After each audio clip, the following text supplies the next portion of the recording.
Si te gusta esta clase de contenido, no te olvides de dar un like y suscribirte si aún no lo has hecho. Todos los derechos de los personajes a sus respectivos creadores. Temporada 2, capítulo 4. Punto de vista, Kiyotaka Greirat. Me quedé en la habitación cerrada. Aparte de mi tiempo con Nanaoshi, así era como siempre, separado del mundo que me rodeaba, perdido en el laberinto de mis propios pensamientos. Era como si un velo de hielo me hubiera rodeado, protegiéndome del calor de otras conexiones humanas. No quería volver a ser como era todo, pero la pérdida de mi familia pesaba mucho sobre mí. Frente a mí estaba Nanaoshi, su comportamiento camuflado por una capa de frialdad. Sus ojos, a menudo bajos, parecían contener un océano de lágrimas no derramadas y un pozo lleno de desesperación acumulada, en un estado constante de saudade. Mientras profundizamos en nuestro experimento de teletransportación una vez más, traté de aliviar la tensión persistente. Dicen que la paciencia es una virtud. Nanaoshi gruñó con enojo, echando la cabeza hacia un lado, su cola de caballo coincidiendo con su vigoroso gesto. No sé ustedes, pero hasta ahora, mi paciencia ya ha sido probada más que suficiente para volverme loca, comentó, frunciendo el ceño. Ya estás loco. No puede ser peor que esto. Respondí mientras me sentaba en el suelo a su lado. Oh, deja tranquilizarte. Puedo empeorar aún más. Ella respondió con una sonrisa en su rostro. Me estremecí visiblemente. Seguramente, este es el alcance de su mal humor, ¿verdad? Los labios de Nanaoshi se torcieron muy levemente, casi como si estuviera a punto de sonreír. Sin embargo, su comportamiento volvió rápidamente a su estado reservado habitual, dejándome con una intrigante sensación de curiosidad. Fue como vislumbrar una estrella fugaz y hermosa, pero difícil de atrapar. En cuanto a la apariencia, podría considerarse muy por encima del promedio. Según los estándares japoneses, era bastante hermosa. En este mundo, aunque había muchos más hermosos, ella tenía su propio toque. Mi evaluación podría basarse en la razón por la que yo mismo era japonés en mi vida anterior, pero esa es mi opinión personal al final. Ella era interesante. En nuestros momentos de tranquilidad, a menudo me encontraba estudiándola. Había una complejidad en ella que me intrigaba. Tenía capas debajo de su superficie, emociones arremolinándose como corrientes ocultas en el vasto océano. No pude evitar preguntarme qué pensamientos y sueños yacen debajo de ese exterior. Esto era seguro de que ella se estaba desmoronando, internamente. Incluso eso me intrigaba. ¿Cómo se sintió la desesperación? Lo sentí cuando estaba a punto de morir y recordé a mi familia. No tenía forma de saberlo. Noté los cambios sutiles en sus expresiones, la forma en que sus ojos brillaban de emoción cuando pensaba que nadie la miraba, solo para volver a su estado de alerta en un abrir y cerrar de ojos. Eso no fue todo. También había algo más interesante en ella. Ella no estaba envejeciendo. Sus uñas tienen la misma longitud que el primer día que la conocí. Su cabello es el mismo también. Cada vez que sus experimentos se acercaban a algún tipo de desarrollo, chillaba, y al momento siguiente lloraba y arrojaba objetos cuando se daba cuenta de que había fallado. No te preocupes. Normalmente no muerdo. Nanaoshi comentó con una sonrisa, sin levantar la vista mientras continuaba jugando con el círculo mágico mientras imitaba lo primero que le dije después de recuperar la conciencia. Eso es una decepción. Traté de bromear, pero pareció ponerla de mal humor otra vez. Sabía que tú también eras así. Pervertido. Murmuró por lo bajo. Debería abstenerme de bromear. Mientras me arrodillaba, caminé sobre ellos hasta el otro lado del círculo y comencé a arreglar algunas partes que ella había omitido. Hubo momentos en los que sentí la mirada de Nanaoshi sobre mí. Mis ojos se encontraron con los de ella brevemente, pero mi atención fue atraída rápidamente de vuelta a la tarea que tenía entre manos. Después de todo, ella también apartó la mirada lo más rápido posible. Ella solo estaba mirando si estaba haciendo mi trabajo correctamente o no. Hablé con Orsted sobre la tarea que estábamos haciendo actualmente. Dijo que hacer lo que estábamos haciendo actualmente resultaría beneficioso para Nanaoshi en el futuro. Si pudiera acelerarlo, sería mejor. Por lo tanto, me dijeron que la ayudara. Según Orsted, magia de invocación se usa para invocar seres poderosos para llevar a cabo las órdenes de los invocadores. Tiene dos tipos de convocatoria. 1. Demonios. Una clase de bestia que tiene intelecto. 2. Espíritus. Un ser inteligente llamado a residir en un cuerpo artificial, muy parecido a la programación de mana. Lo que estábamos a punto de hacer fue clasificado como invocación de demonios. Aunque me interesaba más invocación de espíritus, debo concentrarme en la tarea que tengo entre manos. Después de un rato de estar sentados sin hacer nada, nos pusimos de pie. Actualmente estábamos parados en el centro de la habitación, rodeados por un intrincado arreglo de implementos de maná, mi expresión tranquila y concentrada. Finalmente llegó el momento de embarcarnos en un esfuerzo complejo, estableciendo un círculo de teletransportación para invocar objetos de la Tierra.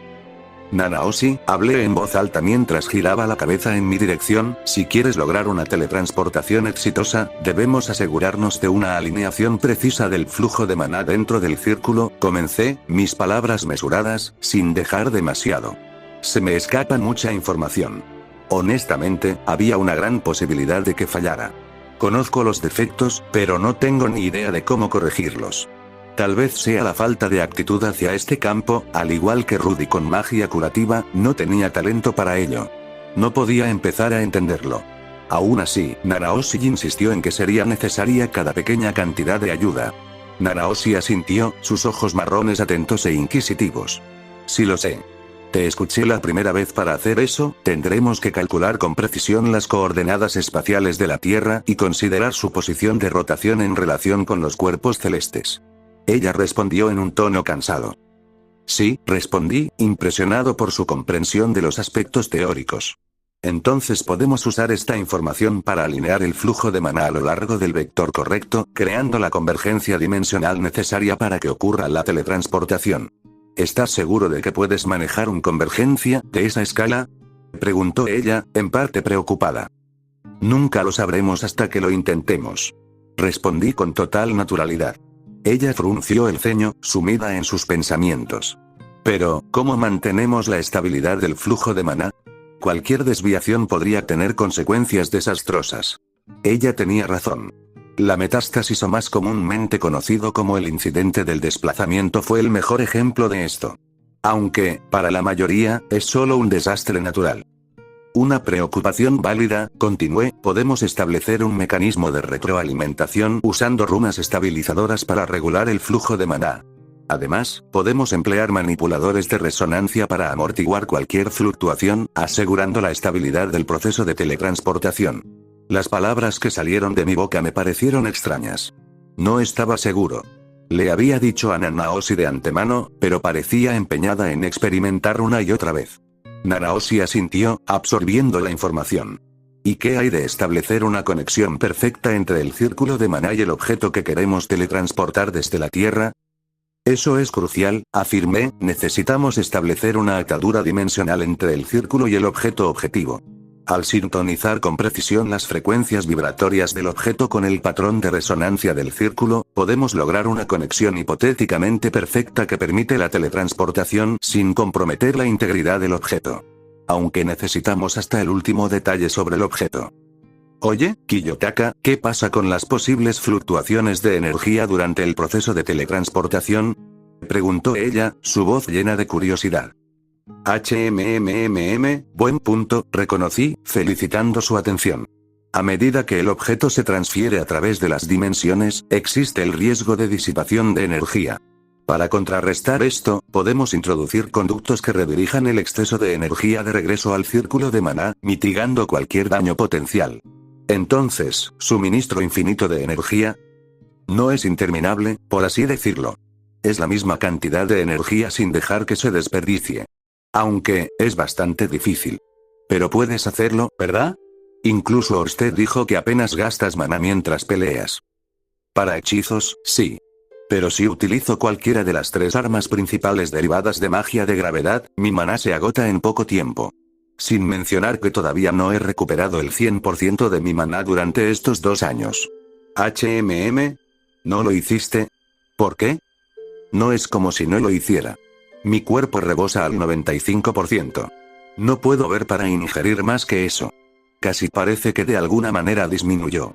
Extraño, murmuró, su dedo golpeando contra su otra uña. Ahora, concentrémonos en el proceso de sincronización, desvié su atención de nuevo a la tarea en cuestión. Asegúrate de que los implementos de maná actúen en perfecta armonía para establecer el canal de teletransportación. Claro, coincidió ella. Usando el principio de entrelazamiento, podemos conectar los implementos de maná a un nivel cuántico, lo que permite una comunicación instantánea entre ellos. Esto probablemente debería dar como resultado una alineación precisa del flujo de maná y promover una teletransportación exitosa. En teoría, por supuesto. Hice hincapié en la última parte. Lo sé. Lo sé. Incluso si falla, no me importará. Podemos hacerlo de nuevo, juntos, ¿verdad? Preguntó mientras volvía sus ojos hacia mí. La miré a ella y luego al círculo en silencio. Iba a fallar. Estoy seguro de ello. Aún así, ¿por qué le estoy dando esperanza? Sí. Voy a tratar de... Respondí. Bueno, no tengo nada más que hacer, así que solo la ayudaré mientras tanto.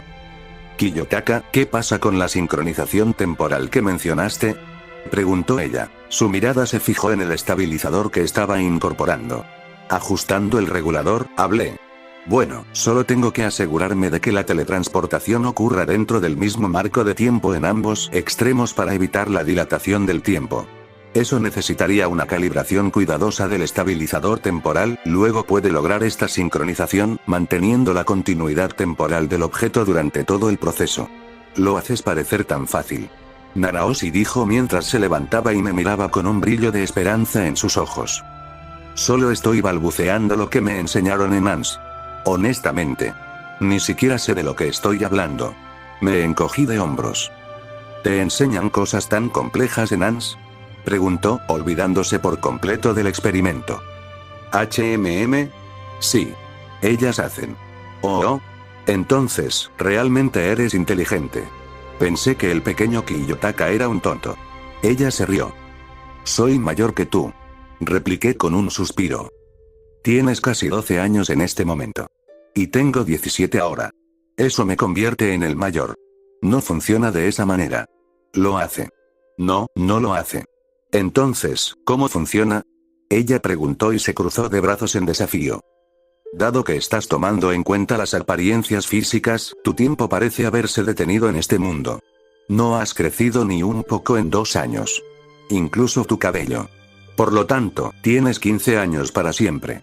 Mientras estés aquí. Afirmé. Discutir contigo es un dolor de cabeza. Me han dicho eso muchas veces. Mentí. No hablé con nadie lo suficiente como para que dijeran esto. Era la primera vez que tenía discusiones tan largas e infantiles con alguien. Aunque, es impresionante que hayas notado mi cabello. No te tomé por el tipo espeluznante. Solo te observé ya que no había nadie más para observar. Orsted no es muy agradable a la vista. Ya veo. Orsted habló desde detrás de nosotros. Mirando por el rabillo del ojo, lo vi de pie con el ceño fruncido en su rostro.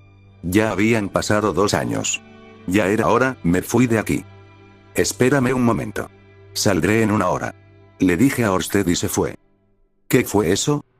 No te preocupes por eso. Bien si tú lo dices.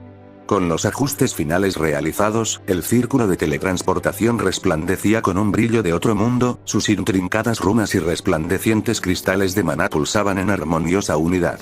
El aire parecía cargado de anticipación y pude sentir la intensidad de nuestro esfuerzo. Ahora, Kiyotaka, es hora de realizar el ritual de invocación, dijo, su voz firme con determinación. Fue mi señal. El conducto del que hablábamos antes.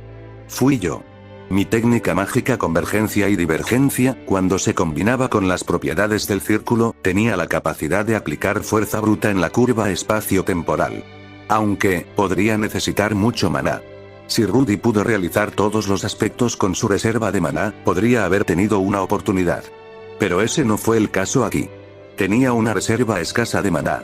Como dije antes, no funcionará.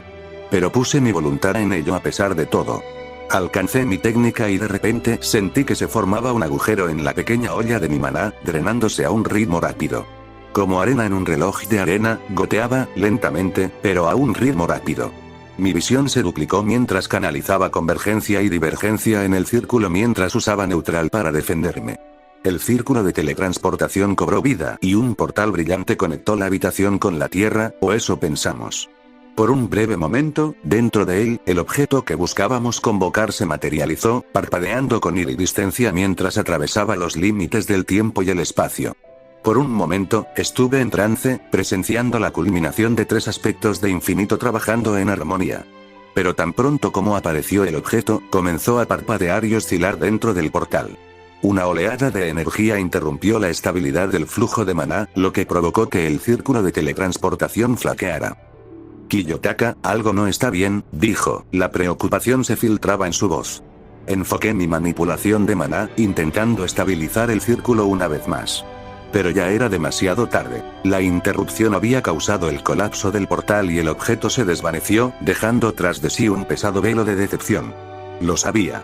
Sin embargo, la sensación de fracaso se sentía bien. Fue humillante.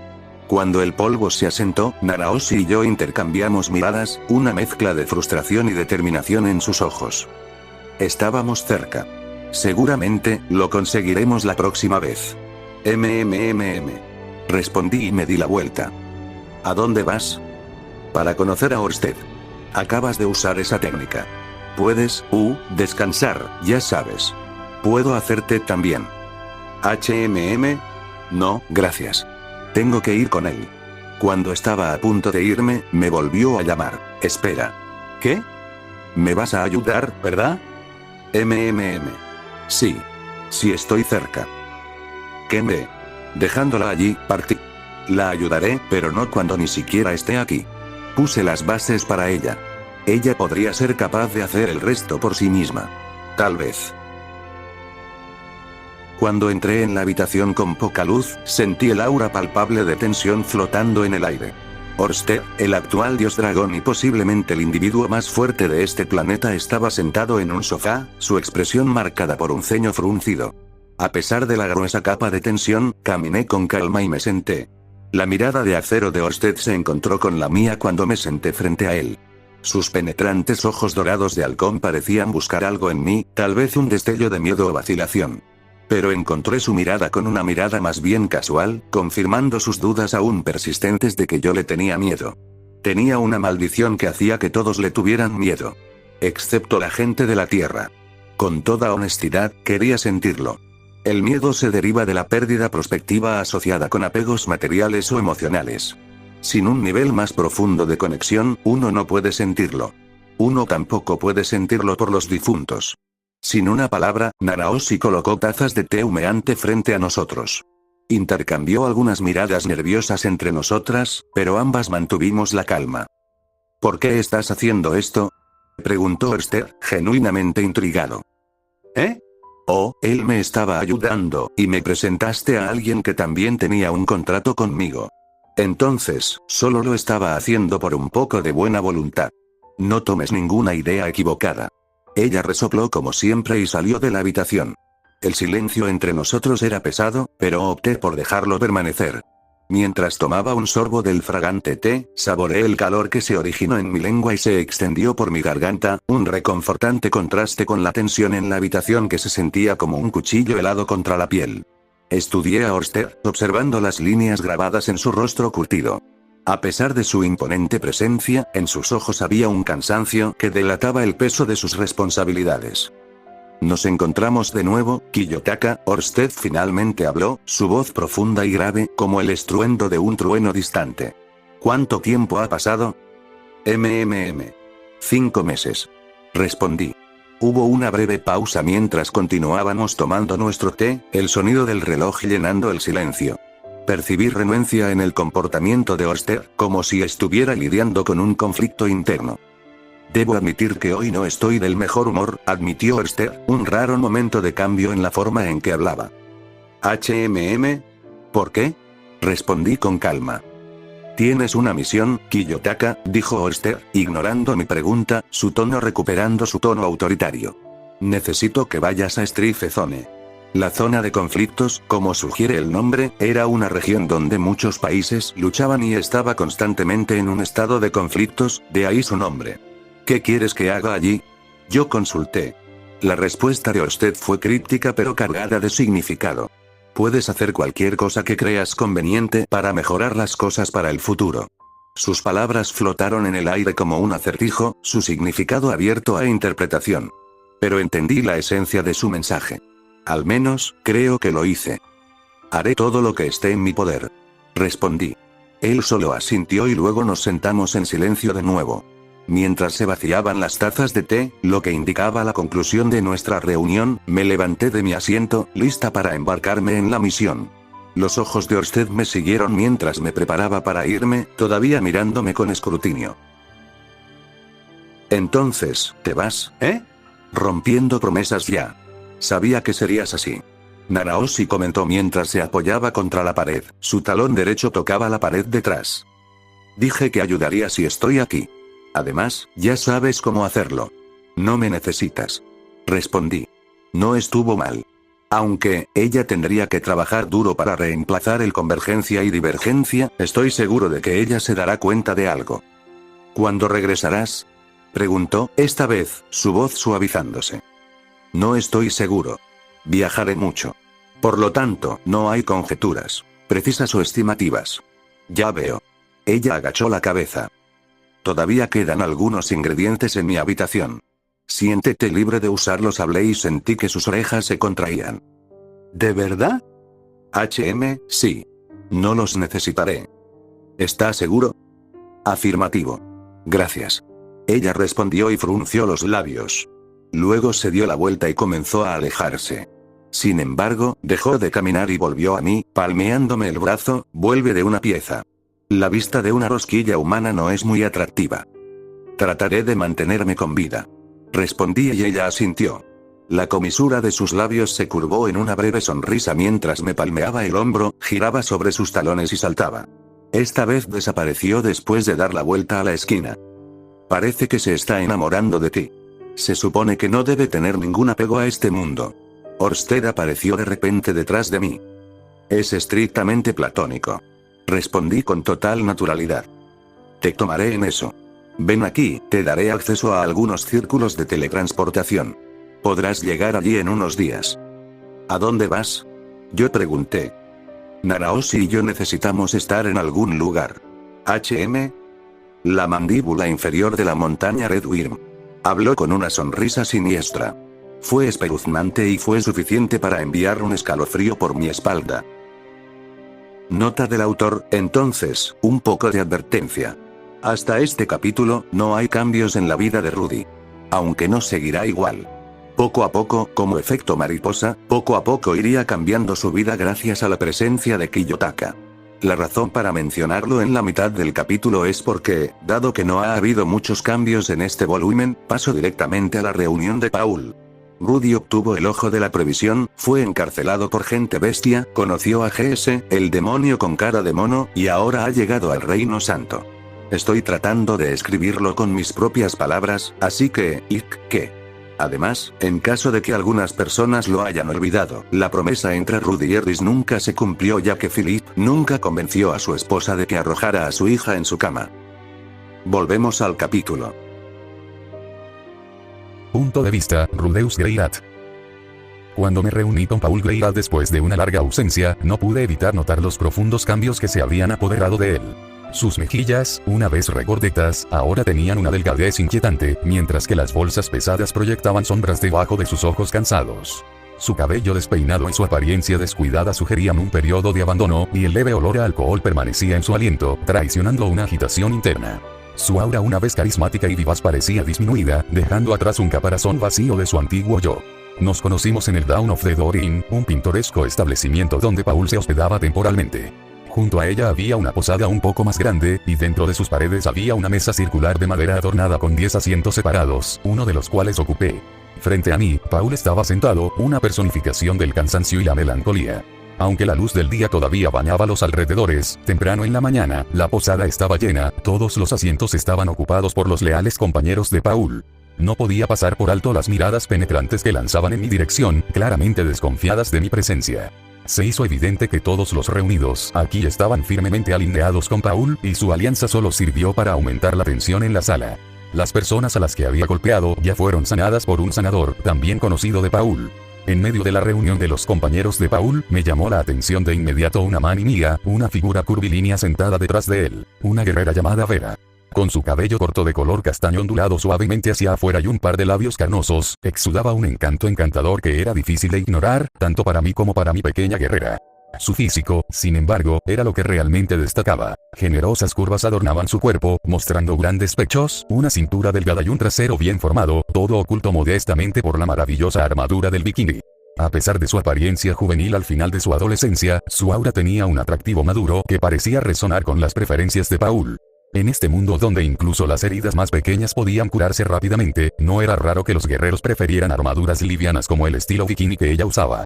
Después de todo, la engorrosa cota de mallas solo impediría sus rápidos movimientos en la batalla, por lo que una armadura tan escasa sería una elección pragmática.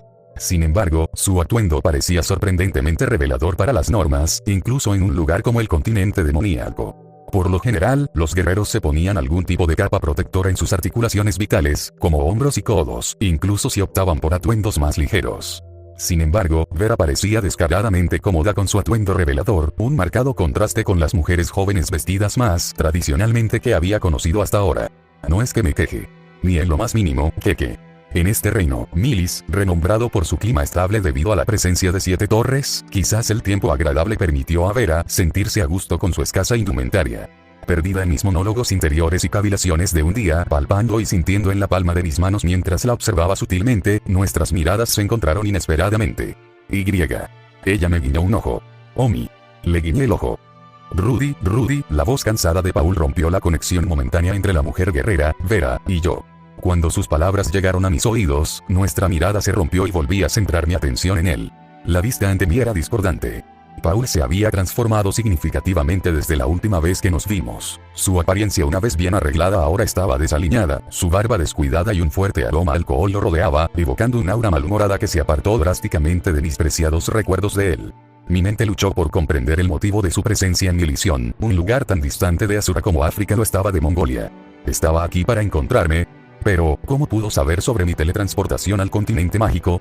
Reflexionando sobre estas preguntas, me armé de valor para preguntarle cuál era el propósito de su presencia aquí. Para mi sorpresa, Paul pareció desconcertado por mi pregunta, como si yo ya debería saber el motivo. Mencionó un mensaje, algo que me dejó completamente desconcertado ya que no recordaba haber recibido tal comunicación. ¿Qué mensaje? A medida que continuamos nuestra conversación, no pude evitar compartir mis experiencias y el viaje hasta el momento. Desde mi inesperada llegada al continente mágico hasta ser salvado por un super y convertirme en un aventurero. Le conté los emocionantes eventos del año pasado, incluido el tiempo que pasé con Eris. Mis recuerdos estaban llenos de emoción, humor e incluso un toque de dramatización, que asumí cautivaría el interés de Paul. Con cada palabra, mis gestos se animaban más y mi entusiasmo se desbordaba mientras narraba los emocionantes encuentros, batallas y búsquedas en las que me había embarcado. Sin embargo, omití cuidadosamente cualquier mención de Itogami, no queriendo agobiar a Paul con ese oscuro capítulo de mi vida. Cuando mi relato llegó al punto en que yo y mis compañeros llegamos a Windport, noté un cambio sutil en el comportamiento de Paul. Su expresión se volvió hosca, su irritación evidente mientras golpeaba con impaciencia su dedo sobre la mesa. Al sentir su desaprobación, dudé, pero estuve a punto de continuar con mi historia, solo para ser interrumpido abruptamente. Eso es suficiente, la voz irritada de Paul atravesó mis palabras. Entiendo bastante bien ahora que te has pasado el último año dando vueltas. Su reacción me desconcertó, dejándome cuestionando qué había desencadenado tal respuesta y si sin darme cuenta lo había molestado con mi relato entusiasta. Como las palabras de Paul me picaron con un toque de irritación, me sentí obligado a defenderme. Yo también pasé un momento bastante difícil, ya sabes, repliqué, esperando que entendiera los desafíos que enfrenté durante mi viaje. ¿Qué fue lo difícil de eso? Disparó de vuelta. Sorprendido por su respuesta, dejé escapar un sonido extraño, luchando por encontrar las palabras adecuadas. Parecía dudar de mi sinceridad, probablemente porque narré mis experiencias con un toque de exageración, dejando de lado la verdadera profundidad de mis dificultades. Por tu tono, no sentí que tuvieras ni una pizca de dificultad, comentó, y no pude evitar sentirme culpable por los adornos en mi narración. Sin inmutarse por mi incomodidad, Paul procedió a cuestionar mis acciones en el continente mágico. ¿Por qué no reuniste información sobre las otras personas que habían sido teletransportadas mientras estabas allí? Inquirió. Tomado por sorpresa, permanecí en silencio, incapaz de encontrar una respuesta adecuada. Solo había una verdad que podía ofrecer, la había olvidado. La lucha por la supervivencia y la adaptación había consumido mi atención, sin dejar espacio para considerar la posibilidad de que otros fueran transportados junto a nosotros. La desaprobación de Paul creció a medida que continuaba, señalando mis prioridades fuera de lugar. Mencionó cómo había ayudado a un demonio que apenas conocía, mientras aparentemente descuidaba cualquier pensamiento de buscar compañeros de viaje. La acusación tocó una fibra sensible y sentí una punzada de remordimiento por no brindar el mismo cuidado a los demás. No podía negar sus observaciones sobre mi aparentemente despreocupada vida de aventurero, especialmente con la protección de un guardia formidable, Ruigel. El recuerdo del incidente del secuestro en mi lisión, donde me puse las bragas como un disfraz improvisado, ahora se sentía bastante infantil y tonto. Sin buscar a otros, sin escribir una sola carta, junto con ese lindo Houston, como si estuvieras en un picnic, viviendo como un aventurero. No solo eso, tenías una fuerte guardia para escoltarte. Y luego, cuando viniste por primera vez a mi lisión, viste un secuestro, te pusiste bragas en la cabeza y te hiciste el héroe. Esto es lo que estuviste haciendo todo este tiempo y sin preocuparte por nadie, ni siquiera cuando murió tu propio hermano. El estallido repentino de Paul me dejó destrozado, como si me hubieran arrancado el suelo bajo los pies. Las lágrimas corrían por su rostro, cayendo audiblemente sobre la mesa frente a nosotros, y sus ojos mostraban una mezcla inquietante de tristeza y burla. Sus palabras atravesaron mi corazón como una daga, cada una provocando una punzada de dolor. Un sonido ensordecedor resonó en mis oídos, ahogando todo lo demás. El mundo a mi alrededor se volvió borroso cuando mi visión se volvió borrosa, y una abrumadora ola de incredulidad se estrelló contra mí. No, esto no podría ser cierto. Tenía que ser una broma cruel. Sí, definitivamente. Estoy soñando. ¿Es una pesadilla? Sí, solo una pesadilla de la que pronto despertaría. Mi mente luchó por comprender la realidad de sus palabras, incapaz de procesar el peso de su acusación. Kiyotaka, de todas las personas, mi propio hermano, se había ido. Parecía inconcebible. Mi pecho se apretó y sentí como si unas babosas viscosas se retorcieran dentro de mi cráneo. Una mezcla indescriptible de emociones me consumió. Dolor, negación y arrepentimiento, todo se arremolinaba, abrumando mis sentidos. Este no es el momento de bromear, Paul. La voz de Paul seguía llegando a mis oídos, pero parecía distante y apagada, como si estuviera sumergido bajo el agua. Traté de responder, de encontrar las palabras correctas, pero mi lengua se sentía pesada y no respondía. Mis pensamientos eran un revoltijo de recuerdos. El rostro estoico de Kiyotaka, su guía durante nuestras sesiones de entrenamiento y su apoyo inquebrantable. El darme cuenta de que tal vez nunca volvería a escuchar su voz envió escalofríos por mi espalda, y mi cuerpo se puso de piel de gallina. A él, de todas las personas. En ese momento, el mundo giró a mi alrededor y sentí que caía en espiral hacia un profundo abismo de desesperación. Todo parecía surrealista y luché por anclarme a la realidad. Quería negar la verdad, creer que Kiyotaka todavía estaba vivo en alguna parte, pero el peso de las palabras de Paul y el dolor crudo en sus ojos hicieron añicos cualquier ilusión. Mis emociones me abrumaron y me encontré ahogándome en un mar de dolor y culpa, incapaz de comprender la enormidad de la pérdida que me había sobrevenido. El dolor era demasiado grande y sentí como si una parte de mí hubiera sido arrancada para siempre. Era Eris la que mencionaste, la hija de Philip. Escuché a Paul esta vez, mi mente todavía era un desastre, como si un huracán hubiera devastado todo.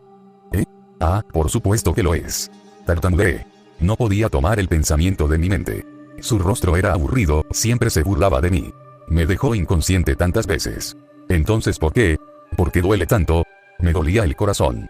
Casi se sentía como si fuera a saltar fuera de sus confines. La bilis subió hasta el fondo de mi garganta. Nunca la he visto, pero definitivamente es bastante linda. Ohou-san, No estaba enviando cartas porque pensó que la cantidad de guardias a su alrededor aumentaría y se interpondría en su coqueteo. Definitivamente es más importante que tu hermano muerto, ¿cierto? Abrumado por una oleada de emociones, ya no podía soportar el peso de mi frustración reprimida. Sin dudarlo, balanceé mi brazo con fuerza, golpeando la cara de Paul. Sus reflejos estaban embotados por los efectos del alcohol, dejándolo indefenso mientras se tambaleaba hacia atrás por el impacto. Aprovechando el momento, me coloqué encima de su pecho, mis puños ahora se convirtieron en los recipientes de mi dolor. No lo sabía. Cada golpe llevaba el peso de mi ignorancia e impotencia.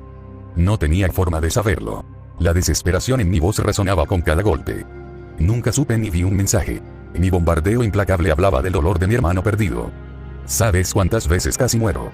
Cada golpe canalizaba mi dolor, una efusión de mis encuentros cercanos a la muerte. El rostro de Paul soportó la peor parte de mi confusión desatada, y un hilo de sangre manaba de su nariz. Él no tomó represalias, sino que soportó mi asalto mientras derramaba mi dolor en lágrimas. Lloré sin parar mientras mis puños parecían tener voluntad propia, golpeándolo perpetuamente. Esto no era algo que quisiera hacer, pero mi corazón se sentía como si hubiera sido apuñalado con un cuchillo abrasador, y mi angustia no podía ser contenida. A través de su rostro ensangrentado, Paul me miró con una mirada de odio. Mierda. ¿Por qué? ¿Por qué me miras de esa manera? A la mierda todo. Detente. En ese momento, algo voló hacia mí desde un lado, chocó contra mi cuerpo y me hizo tambalear. El impacto apenas se había calmado cuando Paul aprovechó la oportunidad para empujarme, poniéndose de pie. Mi cuerpo se tensó, preparándome para un ataque inminente. Pero para mi sorpresa, Paul permaneció inmóvil. En el espacio entre nosotros había una figura pequeña, una niña solitaria con una nariz sorprendentemente similar a la de Paul y cabello dorado que recordaba a Zenith Kiyotaka. Solo me tomó una mirada darme cuenta de quién era. Normi, nuestra hermana menor. Había crecido bastante desde la última vez que nos vimos. Tenía 5 años ahora, o quizás ya 6. Tenía los brazos abiertos cuando me miró con una mezcla de miedo y otros sentimientos negativos. No intimides al padre. Yo le diré al hermano mayor. Él vendrá pronto y te golpeará. Sus palabras salieron de su garganta con confianza, pero temblorosas porque acababa de verme golpear a Paul. Las palabras me desconcertaron. Soy Subi. No. Kiyotaka. Él había estado allí todo el tiempo durante los 3 años que pasé en Roa. Quizás Nor no sabía nada de mí. La confusión se apoderó de mí cuando miré a mi alrededor y noté las miradas de los demás en la habitación, miradas de desaprobación y juicio dirigidas a mí. ¿Qué pasa con esto? Mi corazón se hundió cuando sentí un escalofrío familiar recorrer mi espalda, recordando un incidente de mi pasado hace mucho tiempo.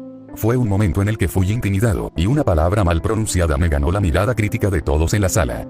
Me di cuenta de repente, había vuelto a hablar mal. En ese momento, me rendí a la derrota. Mi corazón se sintió destrozado y ya no tenía la energía para luchar o explicarme. Ya no importaba. Me voy a casa. No vi nada. No sé nada. Regresaré a la posada y esperaré a Elsie Ruigel. Entonces partiré inmediatamente. Mañana o pasado mañana. Incluso si no es el capital, aún podemos ganar dinero, así que ¿a quién le importa? También debería haber un gremio de aventureros en Westport. Rudy. No fuiste solo tú quien fue teletransportado. Todos en el pueblo de Buena también se vieron envueltos en el desastre de la teletransportación. Paul dijo algo y lo escuché vagamente. Ya no me importa. No puedo escuchar. Pero eso cambia el hecho de que perdí a mi hermano. Si hubiera estado alerta y hubiera estado cerca de él en ese momento, habría vivido. He fallado. Ah, eso es correcto. Así es, no. Mientras me excitaban las bragas de Eris. Mientras estaba siendo excitado por los cuerpos de las mujeres jóvenes en el gremio de aventureros. Mientras lamía los muslos de la gran emperatriz del reino demonio. Mientras toqueteaba los cuerpos de las chicas con orejas de bestia, Paul había estado arriesgando su vida para encontrar a nuestra familia. Por supuesto, está enojado. Fracasé como hijo y como hermano. Lo siento, Kiyotaka, mi querido hermano. Si pudiera, habría ocupado tu lugar. Fin del capítulo.